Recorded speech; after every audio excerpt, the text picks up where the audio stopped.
الحمد لله نحمده ونستعينه ونستغفره ونعوذ بالله من شرور أنفسنا ومن سيئات أعمالنا من يهده الله فلا مضل له ومن يضلل فلا هادي له واشهد ان لا اله الا الله وحده لا شريك له واشهد ان محمدا عبده ورسوله اما بعد فان خير الحديث كتاب الله وخير الهدي هدي محمد صلى الله عليه وسلم وشر الامور محدثاتها وكل محدثة بدعة وكل بدعة ضلالة وكل ضلالة في النار يا أيها الناس اتقوا ربكم الذي خلقكم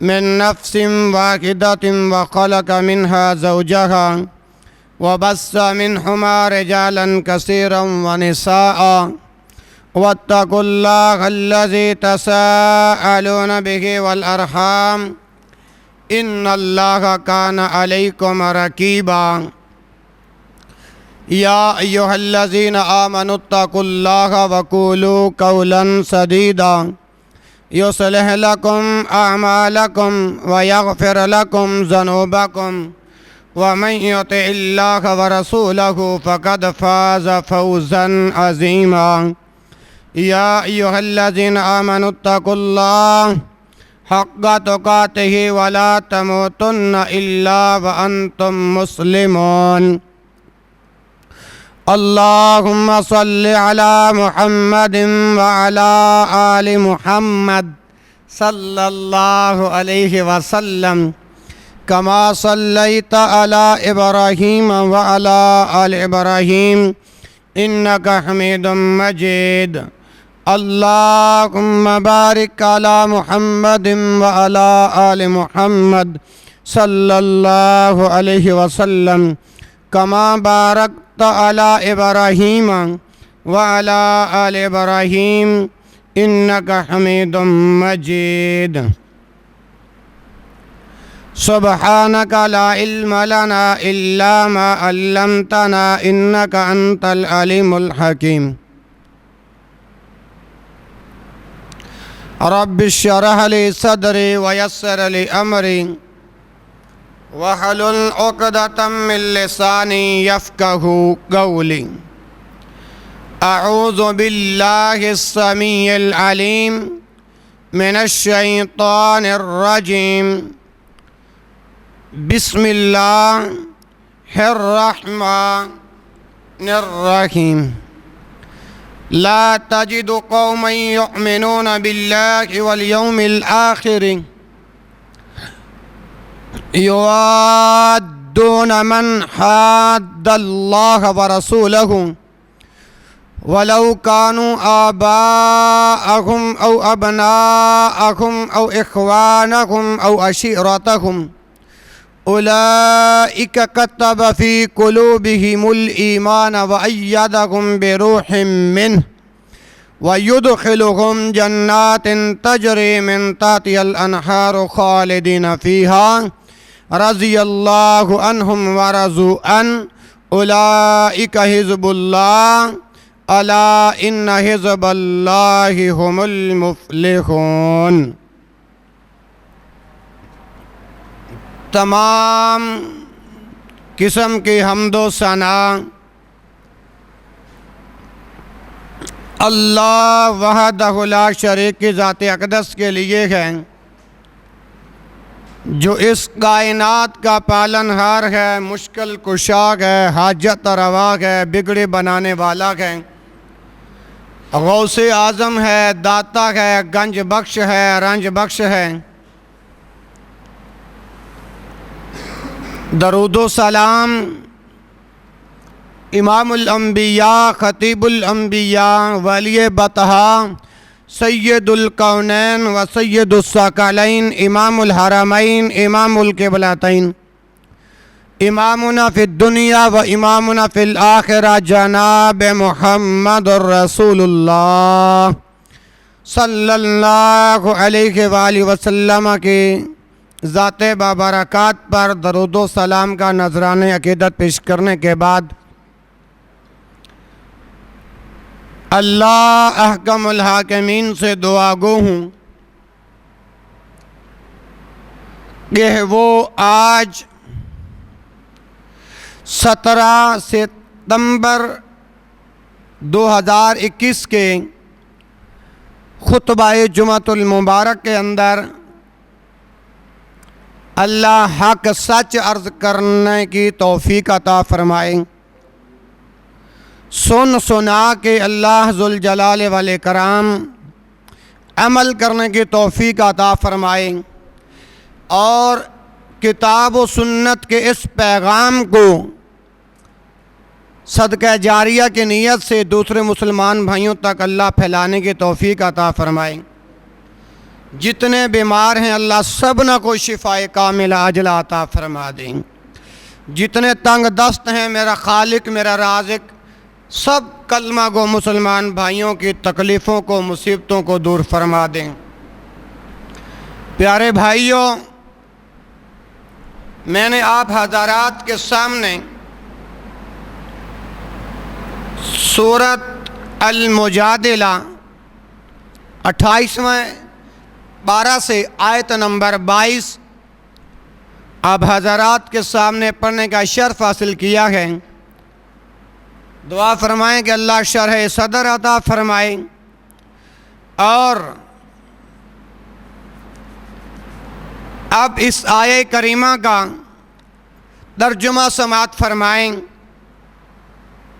کیونکہ گزشتہ جو میں اعلان کیا تھا کہ جو موضوع ہمارا چل رہا ہے یعنی مقام صحابہ بیان ہوئی تھی نا جی، تو آج اللہ کی توفیق سے دفاع صحابہ پر بات کرنے کی کوشش اور جستجو اور تمنا ہے۔ اللہ حق سچ عرض کرنے کی توفیق عطا فرمائیں۔ آیہ کریمہ یہ ہے کہ لا تجد قوما یؤمنون باللہ، نہ تم پاؤ گے کسی قوم کو، نہ تم پاؤ گے ایسے لوگوں کو یؤمنون باللہ جو اللہ پہ ایمان رکھے، اللہ پہ ایمان رکھنے والے، والیوم الآخر اور یوم آخرت پر ایمان رکھتے ہیں، نہیں پائے گا تو ان لوگوں کو لا تجدو قوما یؤمنون باللہ والیوم الآخر، نہیں پائے گا تم ایسے لوگوں کو ایسی قوم کو کہ جو اللہ پہ ایمان رکھنے والے اور یوم آخرت پر ایمان رکھنے والے ہوں۔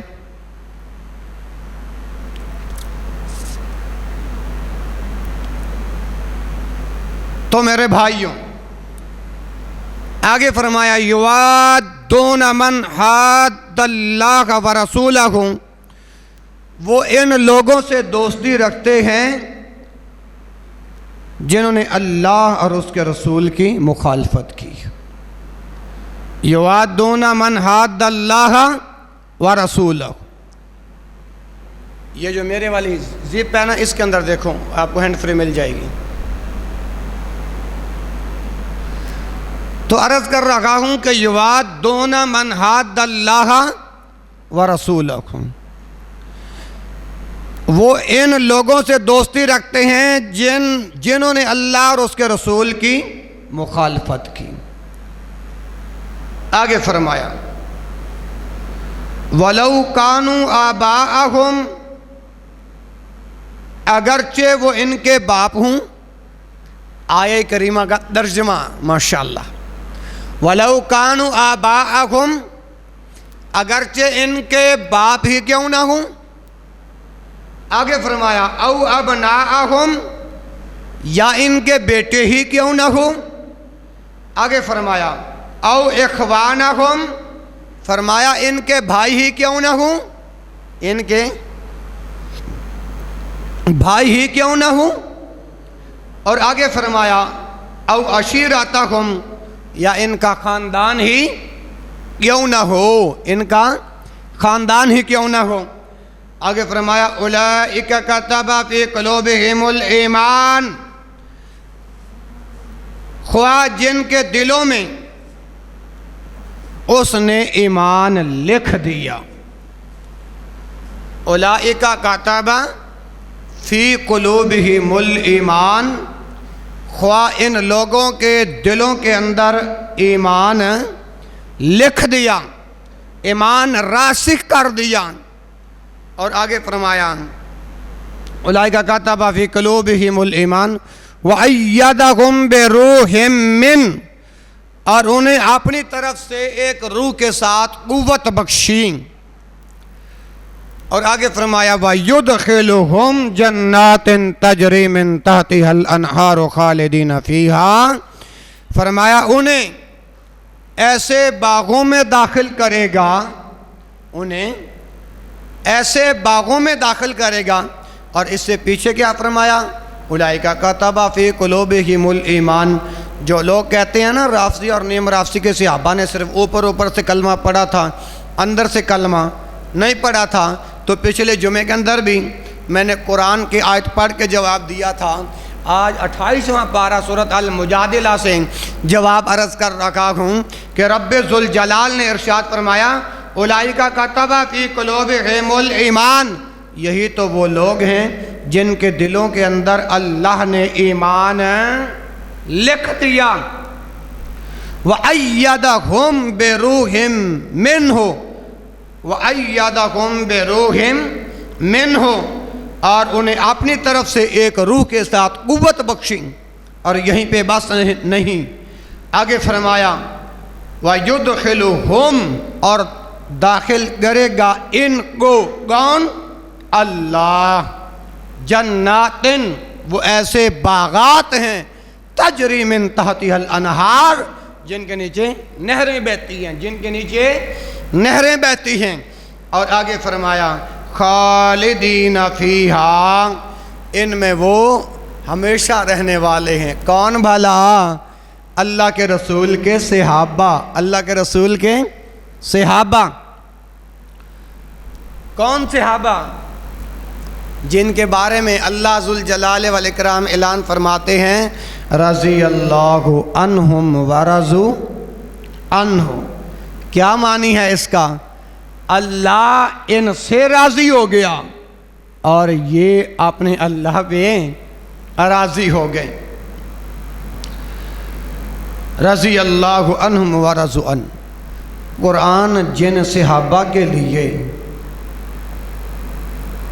راضی ہونے کا سرٹیفکیٹ جاری کریں.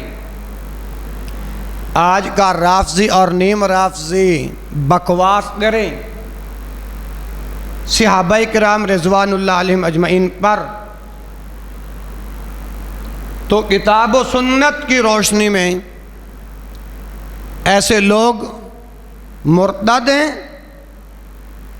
اور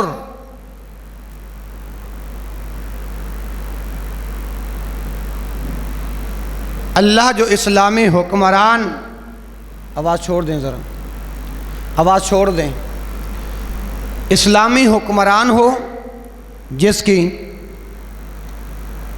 کتاب و سنت پر قانون کو جاری کرنے والا ہو، وہ حکم جاری کرے ان کے قتل کرنے کا. آگے آئے گی انشاءاللہ بات جس سے میں یہ مسئلہ سمجھاؤں گا. کہتے ہیں صرف 3 لوگ باقی رہ گئے تھے صحابہ، باقی سب مرتد ہو گئے تھے.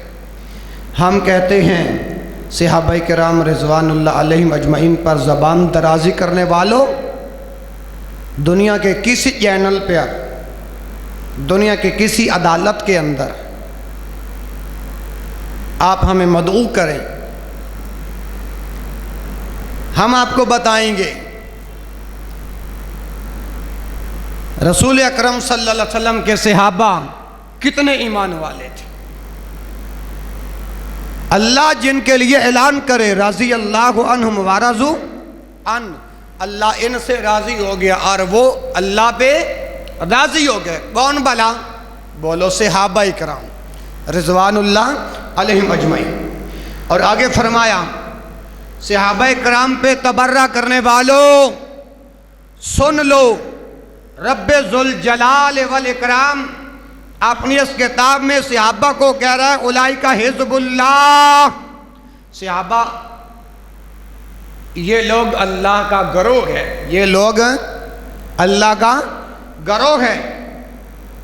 اور یاد رکھیں اولئک حزب اللہ الا ان حزب اللہ هم المفلحون، فرمایا یاد رکھو یقیناً یہ گروہ اللہ ہی کا ہے، اور جو اللہ کا گروہ ہوتا ہے وہ کامیاب ہونے والے ہوتے ہیں، وہ کامیاب ہونے والے ہوتے ہیں۔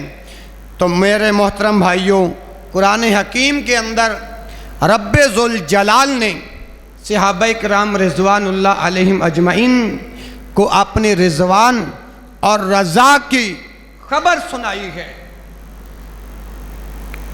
جنت کی خوشخبریاں سنائی ہیں صحابہ کرام رضوان اللہ علیہم اجمعین کو۔ اور اللہ نے اپنی کتاب میں یہ بھی بیان فرمایا یہ لوگ ہمیشہ کے لیے جنتی ہیں، یہ لوگ ہمیشہ کے لیے جنتی ہیں۔ کون بلا؟ صحابہ رضوان اللہ علیہم اجمعین۔ اگر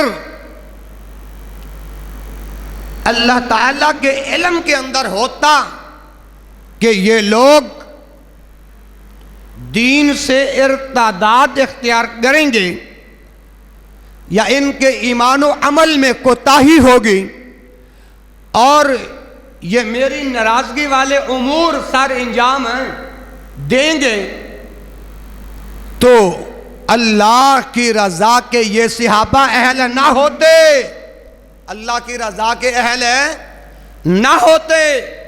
اللہ اکبر اللہ، بلکہ اللہ تعالیٰ نے صحابہ کے ایمان کو دیکھ کر لوگوں کے ایمان کے لیے ایک نمونہ قائم کر دیا، ایک مثال قائم کر دی۔ ابھی حالیہ دنوں کے اندر خبر چل رہی ہے جو اس وقت میرے پاس موجود ہے، وہ خبر یہ ہے کہ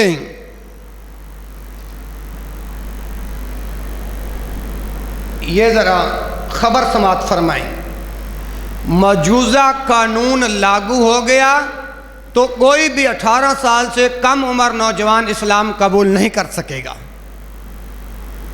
ذرائع کا دعویٰ، اسلام قبول کرنا جرم بالاختیار۔ وزارت مذہبی امور اسلامی نظریاتی کونسل میں زیر غور نیازی کا ہر عمل 25 سال پہلے کہی ڈاکٹر اسرار اور حکیم سعید کی باتوں سچ ثابت کر رکھا ہے۔ یہ میرے پاس خبر آئی کہ کوئی بندہ 18 سال سے کم عمر میں اسلام قبول نہیں کر سکتا۔ اب اسمبلیوں میں یہ بل تیار کیا گیا تو لوگ ہم سے پوچھتے ہیں قاری صاحب شریعت مطہرہ کے اندر اس بل کی کیا حیثیت ہے؟ جب بھائیوں نے رابطہ کیا میں نے کہا یہ جو بل تیار ہوا ہے یہ بل قرآن کے بھی خلاف ہے اور حدیث رسول کے بھی خلاف۔ اگر 18 سال سے کم عمر میں اسلام قبول کرنا جرم ہوتا تو اللہ نے قانون کیوں نہیں بنایا؟ محمد رسول اللہ صلی اللہ علیہ وسلم کے لائی ہوئی شریعت کے اندر یہ قانون کیوں نہیں بیان ہوا؟ آئیے چند صحابہ کے نام میں بھی آپ کو عرض کرنا چاہتا ہوں کہ جنہوں نے کم عمری میں اسلام قبول کیا، اور وہ بھی تو صحابہ تھے کم عمری میں اسلام قبول کرنے والے۔ وہ کون تھے؟ بلند آواز سے کون تھے؟ صحابہ تھے۔ آئیے حضرت علی المرتضیٰ شیر خدا داماد مصطفیٰ، جن کے گھر کے اندر پیارے رسول کی بیٹی سیدہ فاطمہ رضی اللہ عنہا، رسول کی بیٹی علی المرتضیٰ کے عقد میں آئی، وہ علی المرتضیٰ رضی اللہ تعالی عنہ، انہوں نے 10 سال کی عمر میں اسلام قبول کیا۔ بتائیے یہ بل بنانے والے، یہ قانون تیار کروانے والے، کیا جواب ہے ان کے پاس؟ یہیں پہ بات نہیں، حضرت عمیر بن ابی وقاص رضی اللہ تعالی عنہ 16 برس کی عمر میں غزوہ بدر میں شہید ہوئے۔ ہاں جی، آپ تو صرف 18 سال کی قید لگا رہے ہو، اللہ آپ کو سمجھ عطا فرمائے۔ آگے آئیے، معاذ بن عمر بن جموع 12 یا 13 سال کی عمر میں غزوہ بدر میں شریک ہوئے، جن کو ابو جہل نے جہنم رسید کیا تھا، جن کو ابو جہل نے جہنم رسید کیا تھا۔ یہ 3 ہو گئے نام، اور چوتھا نام معاذ بن افرا 12 یا 13 برس کی عمر میں غزوہ بدر میں شریک ہوئے اور ابو جہل کو جہنم رسید کیا۔ اور آپ کے علم کے اندر ہے یہ کون تھے؟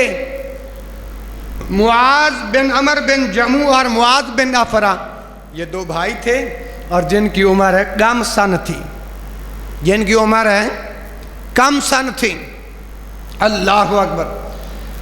حضرت زید بن ثابت رضی اللہ تعالی عنہ 11 برس کی عمر میں ہجرت فرمائی، اور یہیں پہ بس نہیں، عمیر بن سعد رضی اللہ عنہ 10 سال سے کم عمر میں، 10 سال سے، آپ تو 18 سال کی بات کرتے ہو نا، کہ عمیر بن سعد رضی اللہ عنہ نے 10 سال سے کم عمر میں رسول اللہ صلی اللہ علیہ وسلم کے ہاتھ پہ بیعت فرمائی۔ آپ تو 18 سال کی بات کرتے ہو۔ حضرت ابو سعید خدری رضی اللہ تعالی عنہ 13 برس کی عمر میں غزوہ احد میں شرکت کے لیے پیش ہوئے۔ یہ بل تیار کرنے والوں، آپ تو 18 سال کی بات کرتے ہو۔ حضرت انس بن مالک رضی اللہ تعالی عنہ، جو اللہ کے رسول صلی اللہ علیہ وسلم کے خادم خاص ہیں، انہوں نے 8 برس کی عمر میں اسلام قبول کیا۔ 8 برس کی عمر میں۔ ان کا کیا نام ہے؟ انس بن مالک رضی اللہ تعالی عنہ، یعنی ان کی عمر اس وقت 8 سال تھی جب یہ رسول اللہ صلی اللہ علیہ وسلم کے خادم خاص بنے۔ تو میرے پیارے بھائیوں، ہم آپ کو یہ آئینہ ضرور دکھائیں گے۔ یہ بل، یہ قانون جو آپ اسمبلیوں میں تیار کروا رہے ہو، یہ قرآن کے بھی خلاف ہے اور حدیث کے بھی خلاف ہے۔ اللہ تعالی ہمارے حکمرانوں کو کتاب و سنت کی سمجھ عطا فرمائے۔ آگے آئیے پیارے بھائیوں، میں عرض کر رہا ہوں کہ نبی اکرم صلی اللہ علیہ وآلہ وسلم کے صحابہ رضوان اللہ علیہم اجمعین کے ساتھ حسد رکھنے والے، بغض رکھنے والے نفاق رکھنے والے اور ان کی ذوات مقدسہ پر سب و شتم کرنے والے، لعن و طعن کرنا، یہ شریعت مطہرہ کے اندر حرام ہے، شریعت مطہرہ کے اندر حرام ہے۔ ابو سعید خدری رضی اللہ تعالی عنہ سے یہ حدیث مروی ہے کہ امام کائنات حضرت محمد رسول اللہ صلی اللہ علیہ وسلم نے ارشاد فرمایا، لا تسبوا اصحابی، لا تسبوا اصحابی، میرے کسی صحابی کو برا بھلا نہ کہو، میرے کسی صحابہ پہ سب و شتم نہ کرو، یہ پیارے پیغمبر کا فرمان ہے۔ اور یہ روایت بخاری میں بھی ہے، مسلم میں بھی ہے، ابو داؤد میں بھی ہے، ترمذی میں بھی ہے، ابن ماجہ میں بھی ہے، سنن الکبریٰ للنسائی کے اندر بھی ہے، اسی طرح ابن ابی شیبہ کے اندر بھی موجود ہے، اور مسند طیالسی کے اندر بھی یہ روایت موجود ہے، اور ابن حبان کے اندر بھی یہ روایت موجود ہے۔ تو میرے بھائیوں، امام نووی رحمہ اللہ اس حدیث کی شرح کے اندر صحیح مسلم کے اندر بیان کرتے ہیں، وَعْلَمْ أَنَّ سَبَّ الصَّحَابَةَ وَعْلَمْ کیوں؟ ابو سعید خدری رضی اللہ تعالیٰ عنہ کی جو روایت ہے، یعنی جو روایت ابو سعید خدری سے مروی ہے، اس کے اندر امام الانبیاء کا فرمان ہے کہ لا تسبوا اصحابی، میرے کسی صحابی کو برا بھلا نہ کہو۔ اس حدیث کی شرح کے اندر امام مسلم اور امام نووی فرماتے ہیں، وَعْلَمْ أَنَّ سَبَّ الصَّحَابَةَ رضی اللہ عنہم حرام من فواحش المحرمات سواء من لا یابس الفتن منہم وغیرہ لأنہم مجتہدون فی تلک الحروب متعولون مذہبنا ومذہب الجمہور انہو یعذر ولا یقتل۔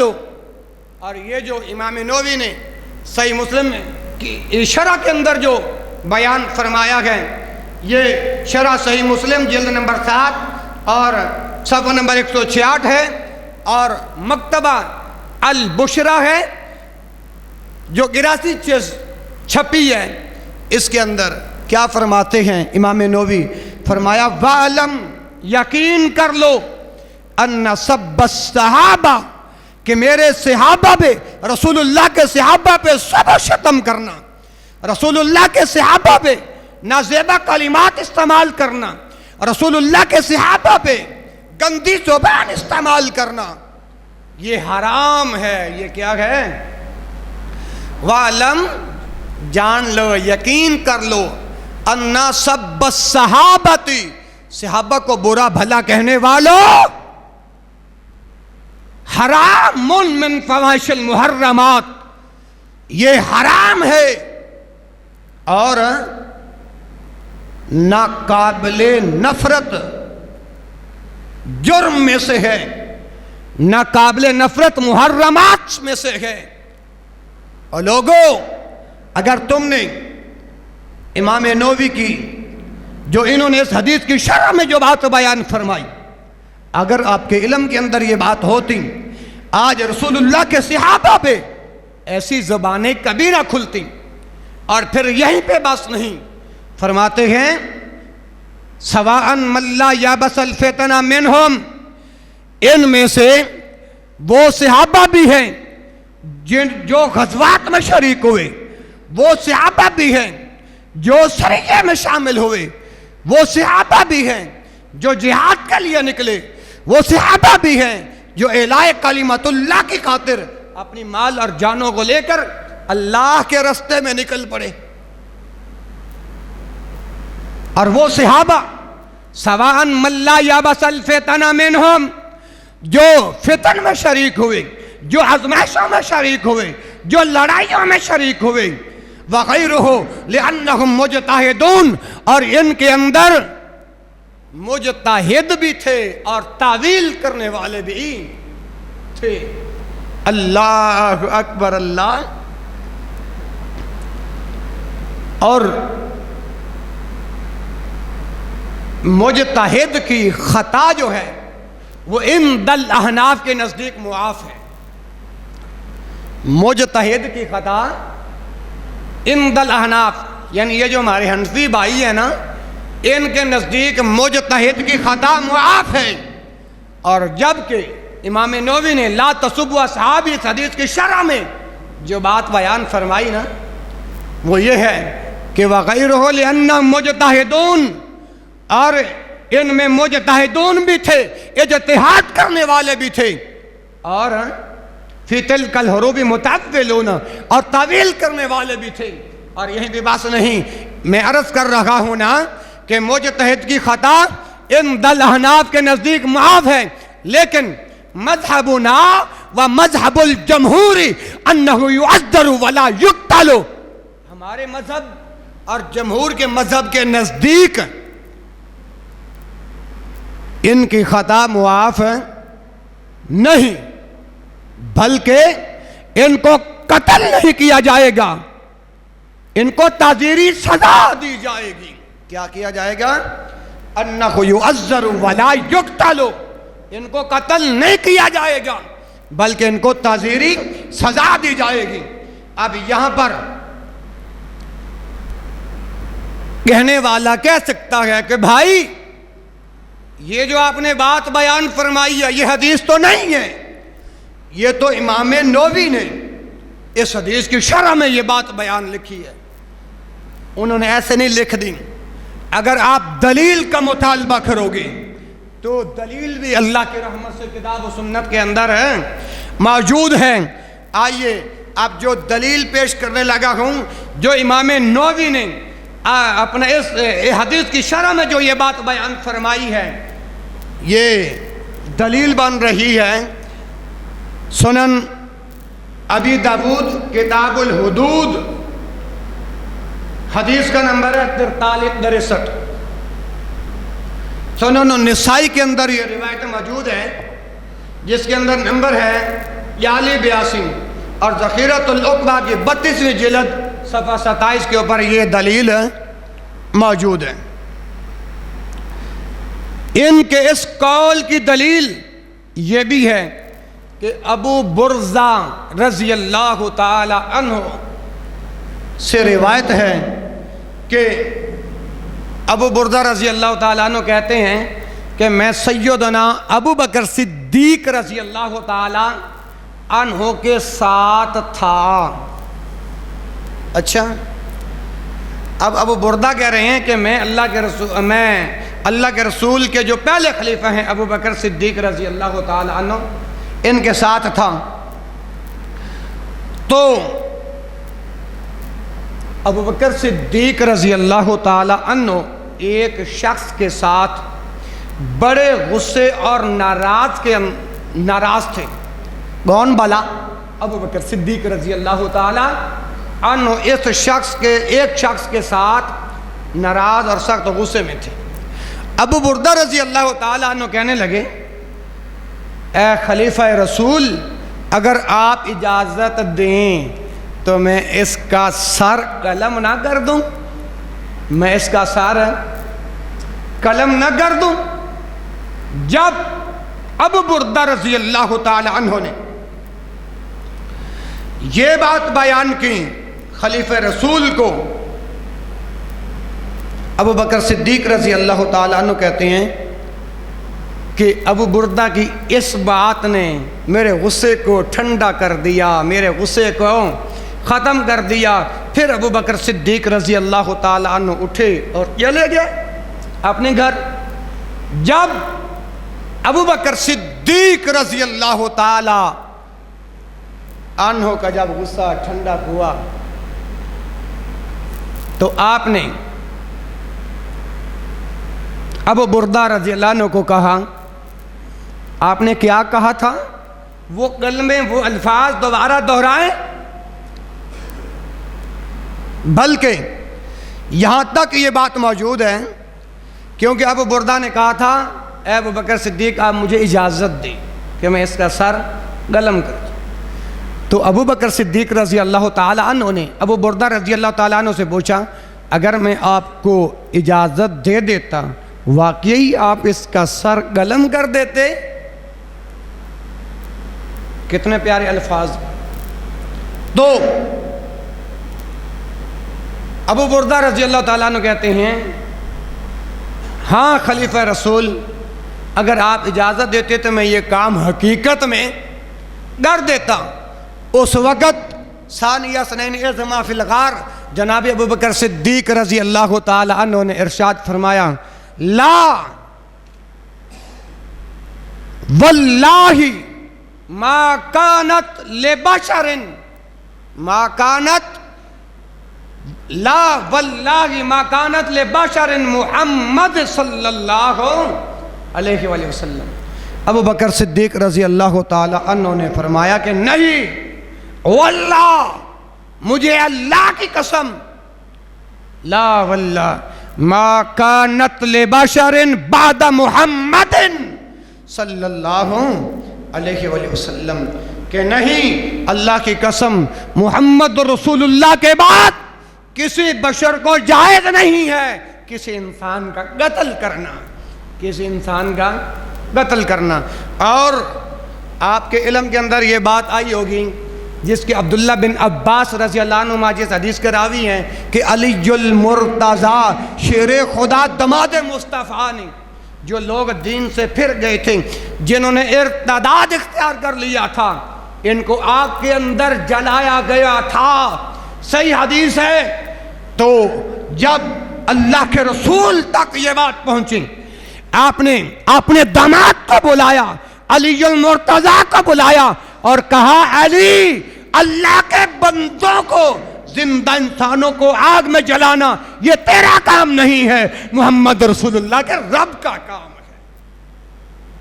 تو یہ دلیل ہے اس بات کی کہ جو صحابہ کے گستاخ ہیں ان کو قتل نہیں کیا جائے گا، ان کو تعزیری سزا دی جائے گی۔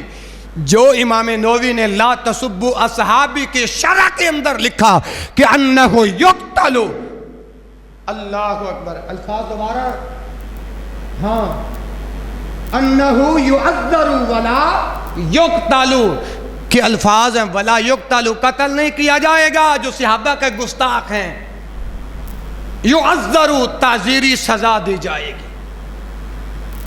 کیوں؟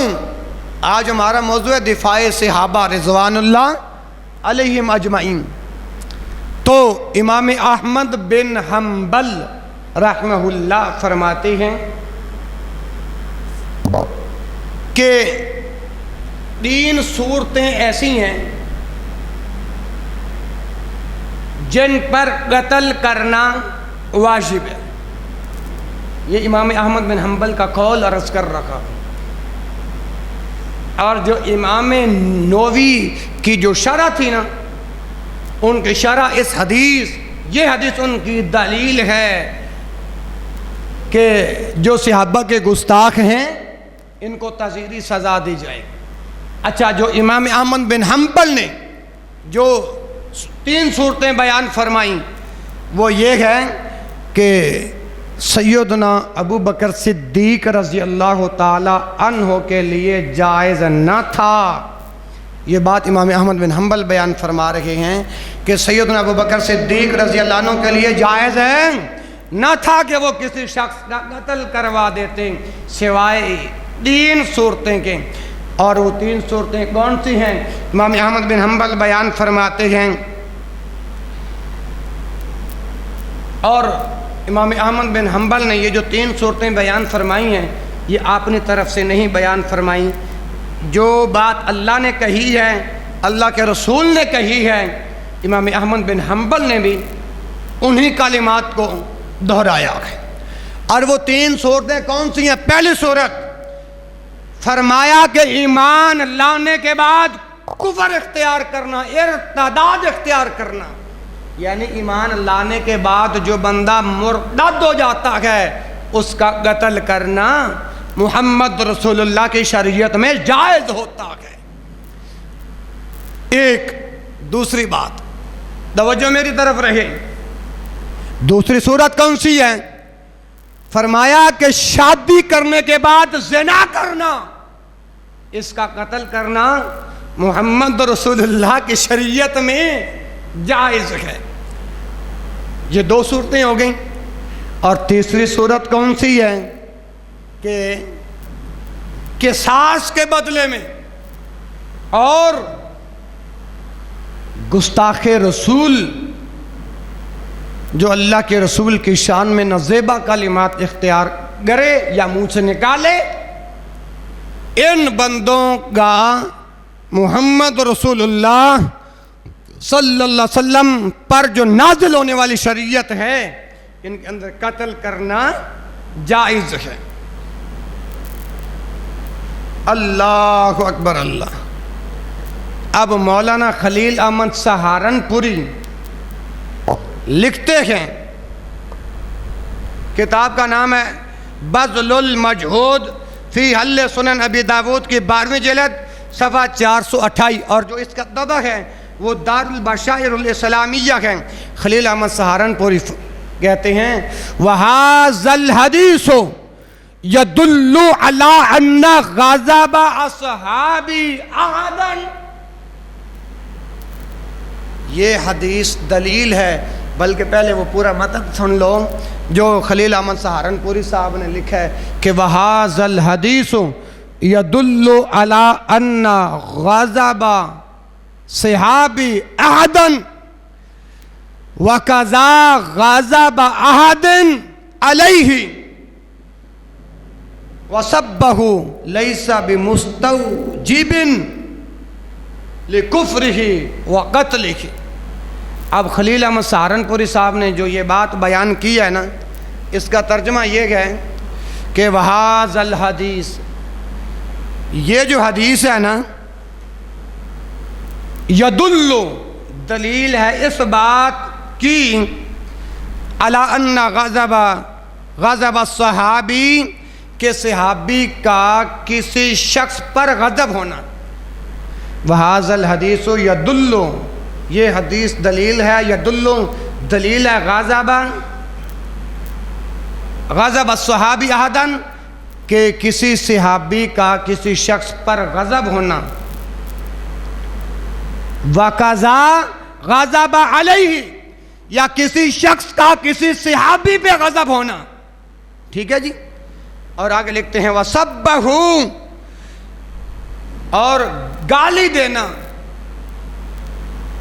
لَيْسَ بِمُسْتَوْجِبٍ لِكُفْرِهِ وَقَتْلِهِ، گالی دینا اس کے کفر اور قتل کا مستوجب نہیں۔ یہ خلیل احمد سہارنپوری نے یہ بات کہی ہے، حالانکہ یہ بات کتاب و سنت کے خلاف ہے۔ کیوں؟ جو صحابہ کا گستاخ ہے ان کو تو تعزیری سزا دی جائے گی۔ خلیل احمد سہارنپوری نے یہ بات کی ہے کہ یہ حدیث، یہ بات دلیل ہے اس بات کی کہ صحابی کا کسی شخص پر غضب ہونا یا کسی شخص کا کسی صحابی پر غضب ہونا، گالی دینا یہ کفر اور قتل کا مستوجب، یعنی اس پر حد نہیں لگتی۔ لیکن امام حسن بن علی البربہاری فرماتے ہیں شرح السنہ صفحہ نمبر 114 کے اندر، اور کہتے ہیں وَعَلَمْ أَنَّهُ مَنْ تَنَاوَلَ مِنْ أَصْحَابِ مُحَمَّدٍ صلی اللہ علیہ وآلہ وسلم، یعنی جان لو، امام حسن بن علی البربہاری کہتے ہیں وَعَلَمْ، جان لو، أَنَّهُ مَنْ تَنَاوَلَ أَحَدًا، تم میں سے جو کوئی کسی ایک صحابی پہ کردار کشی کرے گا، یعنی رسول اللہ کے اصحاب میں سے کسی ایک صحابی پہ تبرہ کرے گا، ان کی عزت پر حملہ کرے گا، وَعَلَمْ أَنَّهُ مَنْ تَنَاوَلَ مِنْ أَصْحَابِ مُحَمَّدٍ، جو اصحاب محمد پہ بھونکے گا یقین کر لے، وہ جان لے اس بات کو. کس بات کو جانے؟ آگے لکھتے ہیں فَعْلَمْ أَنَّهُ إِنَّمَا أَرَادَ مُحَمَّدًا قَدْ عَادَهُ فِي قَبْرِهِ. وہ جان لے کہ اس نے اس نیت کے ساتھ صحابہ پہ تبرہ کیا، اس نے محمد رسول اللہ صلی اللہ علیہ وسلم کو اس کی قبر میں اذیت پہنچائی. اب یہ جو الفاظ ہیں فَعْلَمْ أَنَّهُ إِنَّمَا أَرَادَ مُحَمَّدًا، اس نے ارادہ اس نیت کے تحت کیا ہے قَدْ عَادَهُ فِي قَبْرِهِ، کہ اگر وہ رسول کے صحابہ پہ تبرہ کرے گا، جب رسول کے کسی صحابی پہ تبرہ کیا جائے گا تو محمد رسول اللہ قبر میں لیتے ہوئے ان کے دل کو تکلیف پہنچائے گا. قد آذاہ فی قبرہ. کیوں؟ اللہ کے پیغمبر نے بیان فرمایا لا تسبوا اصحابی، میرے کسی صحابی کو گالی نہ دو. آج روافض اور نیم روافض اپنی امام بارگاہوں کے اندر، توجہ میری طرف رہے انشاءاللہ، اس طرح صحابہ پر گندی زبان استعمال کرتے ہیں. عورتیں اور ابھی حکومت نے ایک بل منظور کی ہے کہ کم عمر میں 18 سال سے کم عمر میں بچہ اسلام قبول نہیں کر سکتا. میں نے آپ کو کتنے صحابہ کا نام گنوا کے دیا ہے جنہوں نے چھوٹی عمر کے اندر اسلام قبول کیا تھا. اللہ کے پاک پیغمبر نے فرمایا تھا قرب قیامت ایک فتنوں کا دور آئے گا. حقیقت بات ہے یہ فتنوں کا دور شروع ہو گیا. بتائیے وہ کون سی پشین گوئی باقی ہے جو امام الانبیاء نے بیان فرمائی ہو اور آج پوری نہ ہوئی ہو؟ کچھ پوری ہو گئی اور کچھ پوری ہونے میں باقی رہتی ہیں. اور یہیں پہ بس نہیں، امام سفیان بن عیینہ لکھتے ہیں، شرح السنہ کتاب کا نام ہے اور صفحہ ہے 75 اور 74. کتاب کا نام کیا ہے؟ شرح السنہ، صفحہ نمبر 74 اور 75. لکھنے والے کون؟ امام سفیان بن عیینہ. یہ بہت بڑے محدث ہو گزرے. آپ امام سفیان بن عیینہ کی حالات زندگی کا مطالعہ کریں، آپ کو پتہ چل جائے گا انہوں نے ایمان کی خاطر کتنی تکالیف برداشت کی. اب امام سفیان بن عیینہ کیا کہتے ہیں؟ کہتے ہیں من نطق فی اصحاب رسول اللہ صلی اللہ علیہ وسلم بکلمۃ فاذا هو صاحب عزا. اب امام سفیان بن عیینہ نے جو یہ بات بیان فرمائی ہے من نطق فی اصحاب رسول اللہ، کہ جو شخص اللہ کے رسول کے صحابہ پہ تبرہ کرے گا. الحمدللہ اب بزرگ جانتے ہیں کہ میری 40 سال عمر پوری ہونے والی ہے. میں تو جگہ جگہ اعلان کرتا ہوں اور ان کو دعوت سخن دیتا ہوں، آئیے دنیا کی کسی عدالت کے اندر، کسی تھانے کے اندر بات تو کریں. الحمدللہ اللہ نے اتنی صلاحیت اور قوت عطا فرمائی ہے مگر کبھی فخر نہیں کیا. کیوں؟ بندہ دین کا ساری زندگی طالب علم رہتا ہے. من نطق فی اصحاب رسول اللہ، جو اللہ کے رسول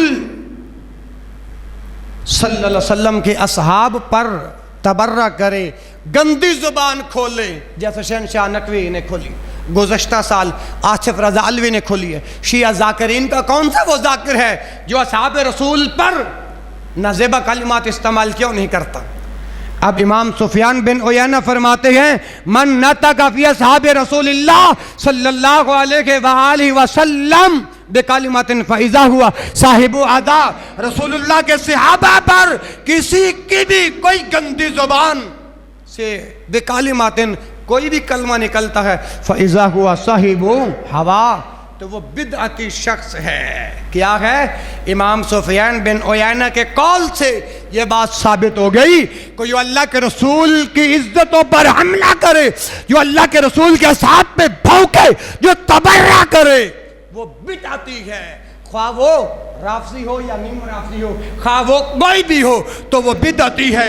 اور صحیح البخاری میں پاک پیغمبر بیان فرماتے ہیں بدعتی شخص کا نہ فرض قبول ہے، توجہ میری طرف رہی، بدعتی شخص کا نہ نفل قبول ہے، بدعتی شخص کا نہ کوئی صدقہ قبول ہے، بدعتی شخص کی کوئی عبادت قابل قبول ہے نہیں۔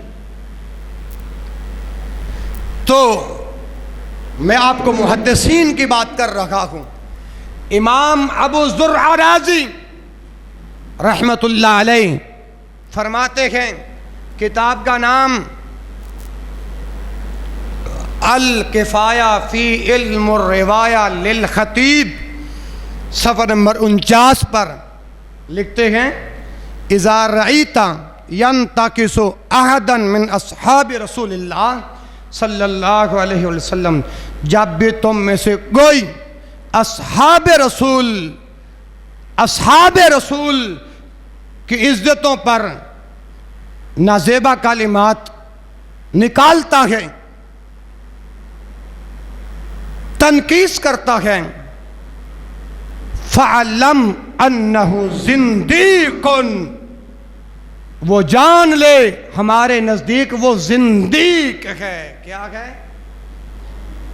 اب صحابہ کے گستاخی کرنے والوں کے لیے امام سفیان بن عیینہ کا فتویٰ سنایا، امام ابو زرع کا فتویٰ سن لو، اذا رأیت ینتقص احدا من اصحاب رسول اللہ صلی اللہ علیہ وسلم فَعَلَّمْ أَنَّهُ زِنْدِيقٌ، تم میں سے کوئی ایک کسی ایک کی زبان صحابہ کرام رضوان اللہ علیہم اجمعین کی زبان مقدسہ پر گندے استعمال ہو تو ہمارے نزدیک وہ زندیق شخص ہے۔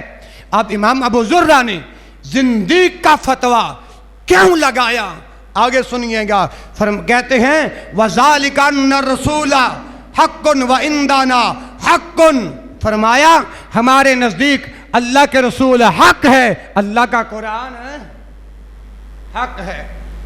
وَذَلِكَ أَنَّ الرَّسُولَ حَقٌّ وَإِنْدَانَا حَقٌّ وَالْقُرْآنُ حَقٌّ، ہمارے نزدیک اللہ کے رسول بھی حق ہیں اور رب کا قرآن بھی حق ہے۔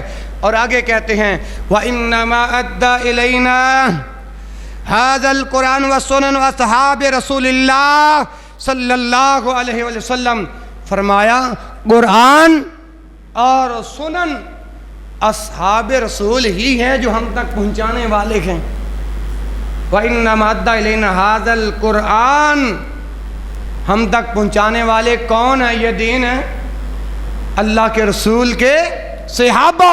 وَإِنَّمَا أَدَّى إِلَيْنَا هَذَا الْقُرْآنُ حَقٌّ وَإِنَّمَا أَدَّى إِلَيْنَا هَذَا الْقُرْآنُ وَسُنَنُ أَصْحَابِ رسول اللہ، اگر کائنات کے امام کے صحابہ نہ ہوتے آج تو میں شاید مسلمان بھی نہ ہوتے، کیونکہ ہم تک یہ دین اسلام کی دولت پہنچانے والے امام الانبیاء کے اصحاب تو ہیں۔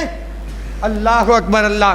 امام ابو زرع نے یہ دوسری بات بیان فرمائی، اور امام ابو زرع نے جو تیسری بات بیان فرمائی وہ کہتے ہیں کہ وَإِنَّمَا يُرِيدُونَ أَن يُجْرِحُوا وَإِنَّمَا يُرِيدُونَ أَن يُجْرِحُوا لِيُبْطِلُوا الْكِتَابَ وَالسُّنَّةَ، فرمایا یہ جو اللہ کے رسول کے اصحاب ہیں جنہوں نے ہمارے تک یہ دین پہنچایا، یہ لوگ جو ہیں ہمارے گواہوں کو مجروح کرنا چاہتے ہیں۔ وَإِنَّمَا يُرِيدُونَ أَن يُجْرِحُوا شُهُودَنَا لِيُبْطِلُوا الْكِتَابَ وَالسُّنَّةَ، یہ لوگ، توجہ ہے نا ماشاءاللہ، بات سمجھ آ رہی ہے نا جی، یہ لوگ اصحاب رسول پہ اس لیے تبرہ کرتے ہیں، کیوں؟ ہمارے تک یہ دین پہنچانے والے اللہ کے رسول کے اصحاب ہیں اور یہ ہمارے گواہ ہیں۔ لِيُبْطِلُوا الْكِتَابَ وَالسُّنَّةَ، یہ کتاب و سنت کو باطل قرار دینے کے لیے، ہاں جی، یہ ہمارے گواہوں کو مجروح کرنا چاہتے ہیں۔ اور آگے کہتے ہیں وَالْجَرْحُ بِهِمْ أَوْلَى وَهُمُ الزَّنَادِقَةُ، امام ابو زرع رحمہ اللہ کہتے ہیں یہ زنادقہ لوگ ہیں، یہ دین کے دشمن لوگ ہیں۔ کون بھلا؟ جو اصحاب رسول پہ تبرہ کرتے ہیں، جو اصحاب رسول پہ بولو کیا کرتے ہیں؟ تبرہ کرتے ہیں۔ ان کے اوپر جرح بھی جائز ہے، ان کے اوپر تنقیص بھی جائز ہے۔ سمجھ آئی کہ نہیں؟ یہ امام ابو زرع کا فتویٰ بھی آپ نے سماعت فرما لیا۔ اب آگے آئیے، نواب صدیق حسن کیا فرماتے ہیں؟ توجہ میری طرف رہی، کہتے ہیں وَصَحَحَ ابو شکور السالمی فی التمہید وعلی القاری وآخرون ان سبہما لیس بکفر وخالف المتاخرون وقالوا کفر لأدلۃ قاطعۃ ووجوہ ناطقۃ تثبت فی ذلک عندہم وہو الصواب عند امعان نظر۔ اب نواب صدیق حسن خان نے جو بات بیان فرمائی ہے نا، یہ عربی کی کتاب ہے، اس کا نام ہے الانتقاد الرجی فی شرح الاعتقاد الصحیح، صفحہ نمبر 181، اور جس طبع سے یہ شائع ہوئی ہے اس طبع کا نام ہے ابن حزم۔ اب وصحح ابو شکور السالمی فی التمہید، ابو شکور السالمی نے تمہید کے اندر وعلی القاری وآخرون، اور ملا علی قاری نے وآخرون، اور جو دوسرے دیگر علماء ہیں وہ کیا کہتے ہیں یہ ان سبہما لیس بکفر، معاذ اللہ ابو بکر و عمر کو گالی دینا یہ کفر نہیں ہے۔ بعض ایسے لوگ بھی موجود ہیں نا جو اسلام کا لبادہ اوڑھ کے اسلام کو نقصان پہنچانے والے۔ انا سبہما لیس بکفر، نواب صدیق حسن خان نے تمہید کے اندر، اور مولا علی قاری اور دیگر علماء کہتے ہیں ابو بکر و عمر کو گالی دینا یہ کفر ہے نہیں۔ اب بات کو سمجھیے گا، وخالف المتاخرون، دو قسم کے لوگ ہو گزرے ہیں، متقدمین اور متاخرین۔ اب جو متقدمین جو لوگ ہیں نا ان کا یہ فتویٰ ہے کہ ان سبہما لیس بکفر، لیکن جو متاخرین میں سے ہیں، جو بعد والے اہل علم ہیں جنہیں وخالف المتاخرون کے ساتھ تشبیہ دیا گیا، اب وہ کہتے ہیں وقالوا کفر لأدلۃ قاطعۃ ناطقۃ تثبت فی ذلک عندہم وہو الصواب عند امعان نظر۔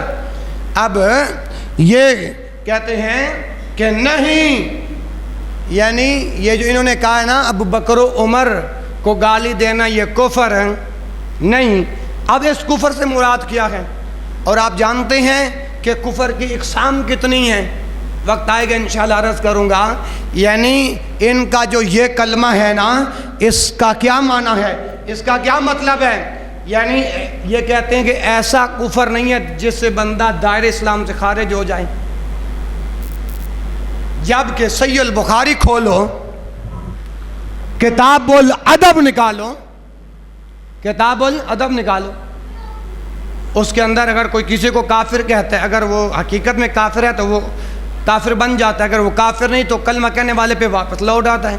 اسی طرح گالی دینا عام شخص کو، گالی دینا عام شخص کو یہ فسق ہے، فجور ہے، نافرمانی ہے، کبیرہ گناہوں میں شمار کیا گیا ہے۔ اور جو اصحاب رسول کو گالیاں دے کر وہ کس طرح دائرہ اسلام میں رہ سکتا ہے؟ اب جو متقدمین ہیں نا، اب یہ ان کا فیصلہ سن لو، پھر انشاءاللہ جماعت کھڑی کرتا ہوں۔ اب جو انہوں نے کہا تھا نا کہ نہیں، بات صرف اتنی ہے، متاخرین علماء نے کہا کہ ابو بکر و عمر کو گالی دینے سے بندہ کافر ہو جاتا ہے۔ کیا ہوتا ہے؟ کافر۔ کیوں؟ کہ جب واضح دلائل آ جائیں، جب وقالوا کفر لأدلۃ ناطقۃ، فرمایا یقینی دلائل سے براہین قاطعہ سے وہ بندہ کافر ہو جائے گا جو ابو بکر و عمر رضی اللہ عنہما پر سب و شتم کرے گا۔ اسی طرح یہ دلائل جو ہیں، دلائل قطعیہ، جو دلائل ظنی سے ثابت ہو، اور براہین قاطعہ سے ایسا بندہ کافر ہو جائے گا، اور ان کے یہ دلائل پایہ ثبوت تک پہنچتے ہیں۔ اس مسئلہ میں اگر بے نظر غیر دیکھا جائے تو یہ بات درست ہے، یہ بات درست ہے۔ تو میرے پیارے بھائیوں، اب فقہائے اربعہ میں سے، فقہائے اربعہ میں سے یعنی احناف اور مالکیہ کی اکثریت صحابہ کو گالیاں دینے والے تکفیر نہیں کرتے، اور فقہائے شافعیہ اور حنبلیہ ان کی تکفیر نہیں کرتے۔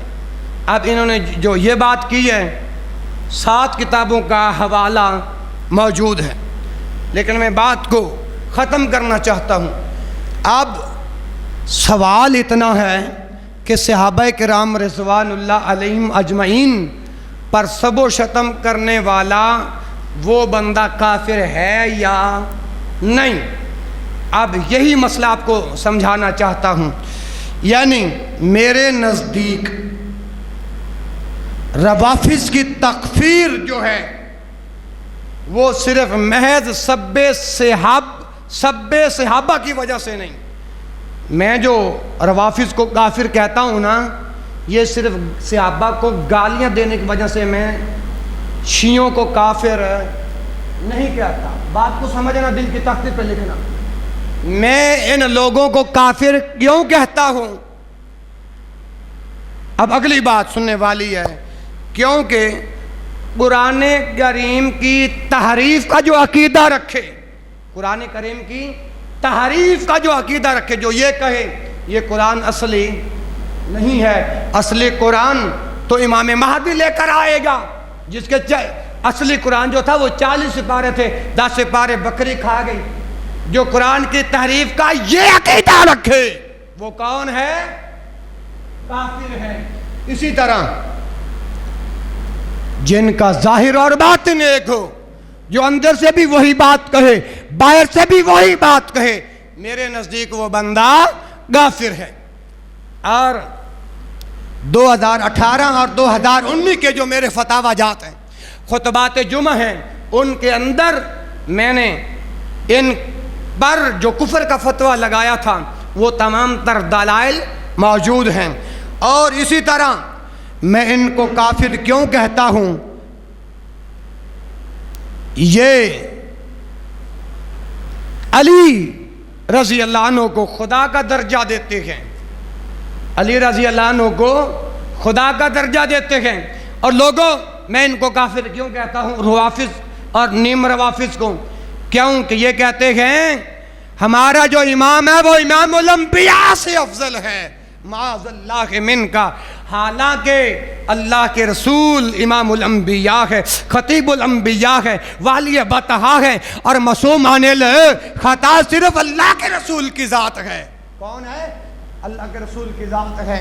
اور جو لوگ تحریف قرآن کا عقیدہ رکھے وہ کافر ہے، جو علی کو خدا کا درجہ دے وہ کافر ہے، جو امام کو امام الانبیاء کا درجہ دے وہ کون ہے؟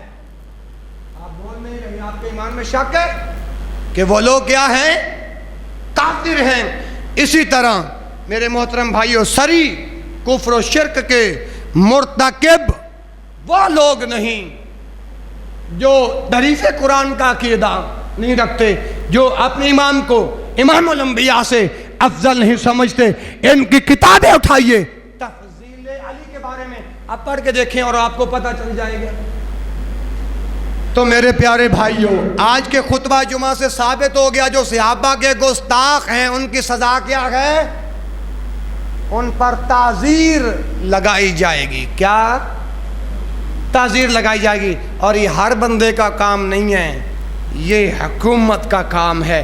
دعا کرو اللہ ہمیں اسلامی حکمران عطا فرما دے۔ اور اسی طرح میرے محترم بھائیوں، بقیہ باتیں انشاءاللہ آئندہ جمعے ہوں گی. آئندہ جمعے انشاءاللہ قرآن پڑھ کے آپ کو بتاؤں گا کہ یہ کون سے وہ نفوس قدسیہ ہیں جن کا ذکر اللہ نے بار بار بیان فرمایا ہے. آج کتنی ڈیٹ ہے؟ 17 ستمبر کے خطبہ جمعہ کے اندر جو بات آپ کو سمجھائی ہے وہ سمجھ آ گئی ہے کہ جو صحابہ کرام رضوان اللہ علیہم اجمعین کے گستاخ ہیں، جو سب و شتم کرتے ہیں، جو نازیبا کلمات استعمال کرتے ہیں، ان کی شرعی سزا کیا ہے؟ ان پر حد لگائی جائے گی، ان پر تعزیر لگائی جائے گی. اور ہم حکومت سے بھی یہ مطالبہ کرتے ہیں اور دعا بھی کرتے ہیں کہ ہمارا آج کا یہ پیغام حکومت تک پہنچ جائے جو کتاب و سنت کی روشنی کے اندر بندہ ناچیز نے عرض کیا ہے. اللہ کی اس سرزمین پر یہ لوگ ایسا قانون بنا دیں کہ جو بھی صحابہ کی عزت پر حملہ کرے، نازیبا کلمات استعمال کرے، سب و شتم کرے، لعن و طعن کرے، ان پر حد لگائی جائے. اگر ایسا قانون ملک پاکستان کے اندر بن گیا، اللہ کی قسم پھر کسی ایرے وغیرہ نتھو خیرے کی ہمت نہیں ہوگی کہ وہ صحابہ کرام رضوان اللہ علیہم اجمعین پر سب و شتم کریں. تو اللہ رب العالمین سے دعا ہے کہ جو کچھ میں نے آج بیان کیا ہے، جو صحابہ کے دشمن ہیں انہیں اپنا دشمن سمجھنے کی توفیق عطا فرمائے، اور جو صحابہ سے محبت کرنے والے ایمان والے لوگ ہیں، اللہ ولی الذین آمنوا یخرجهم من الظلمات کا مصداق بنا دے. اللہ ہمیں اہل ایمان کی محبتوں اور ان کی محفلوں کے اندر صحابہ کے گیت گانے کے اللہ توفیق عطا فرمائیں. سبحانک اللہم و بحمدک اشہد ان لا الہ الا انت استغفرک و اتوب الیک و آخر دعوانا الحمد للہ رب العالمین.